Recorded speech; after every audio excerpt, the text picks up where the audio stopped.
بسم اللہ الرحمن الرحیم۔ السلام علیکم۔ انفو ٹی وی میں خوش آمدید۔ آپ سب کو ہم نے کل ویڈیو میں بتایا تھا کہ پاکستان نے اپنی بین الاقوامی پروازیں بحال کرنے کا اعلان کر دیا، تو الحمدللہ آپ کو ایک اور اچھی خبر دیں گے کہ پاکستان نے 20 جون سے اپنی تمام فضائی حدود ہے وہ کھولنے کا اعلان کر دیا، لیکن یہ حدود صرف خلیجی ممالک کے لوگوں کے لیے ہوگی، جس میں سعودی عرب، قطر، عمان، کویت، UAE یہ تمام ممالک شامل ہیں۔ اب آپ کو بتائیں گے کہ آپ ٹکٹ کس ایئر لائن کا لے سکتے ہیں، آپ کو مکمل تفصیل میں لیے چلتے ہیں۔ آج ministry of overseas Pakistan and human resource development نے ایک ٹویٹ کر کے ایک خوشخبری سنائی۔ اس میں آپ کو بتاتے ہیں کہ اب آپ کسی بھی ایئر لائن کا ڈائریکٹ ٹکٹ خرید سکتے ہیں۔ وزارت سمندر پار پاکستانی نے بیرون ملک پھنسے پاکستانیوں کو کسی بھی انٹرنیشنل ایئر لائنز کے ٹکٹ ڈائریکٹ فضائی کمپنی سے خریدنے کی ہدایت کر دی ہے۔ وزارت نے بتایا کہ اب مسافروں کو قونصل خانے، سفارت وغیرہ سے جا کر ٹکٹ لینے کی کوئی ضرورت نہیں، بلکہ وہ براہ راست انٹرنیشنل فضائی کمپنی سے ٹکٹ خرید سکتے ہیں۔ واضح رہے، حکومت نے 20 جون سے بین الاقوامی پروازوں کی بحالی کا اعلان کیا ہے۔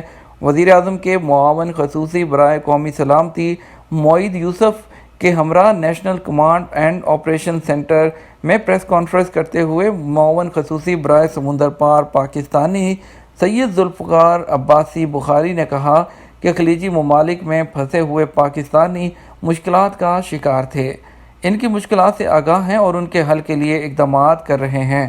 انہوں نے کہا 21 مارچ سے اب تک 80,000 پاکستانی واپس آ چکے ہیں۔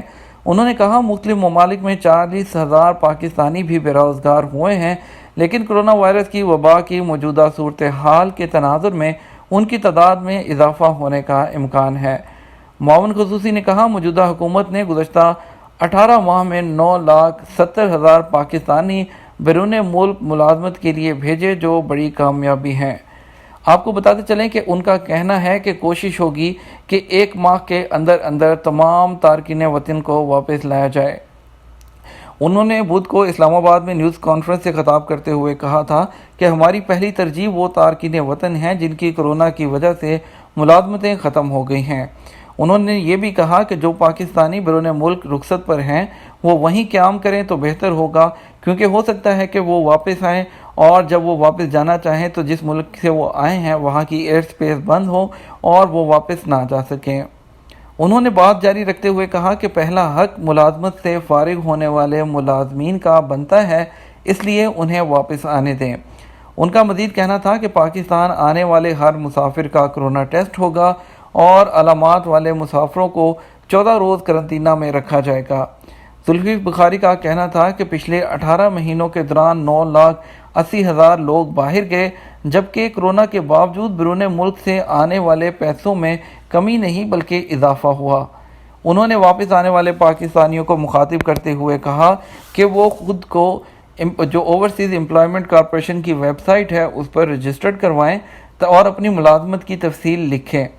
ان کا کہنا تھا اس ڈیٹا کو احساس پروگرام میں شامل کیا جائے گا اور جب حالات بہتر ہوں گے تو اسی ڈیٹا کی مدد سے ان لوگوں کو واپس ان کی ملازمتوں پر ان ملکوں میں بھیجا جائے گا۔ یہ تھی ایک بہت امپورٹنٹ اپڈیٹ، تو ویڈیو کو زیادہ سے زیادہ کر دیجیے گا لائک اور شیئر۔ آپ کے قیمتی وقت کا شکریہ۔ السلام علیکم۔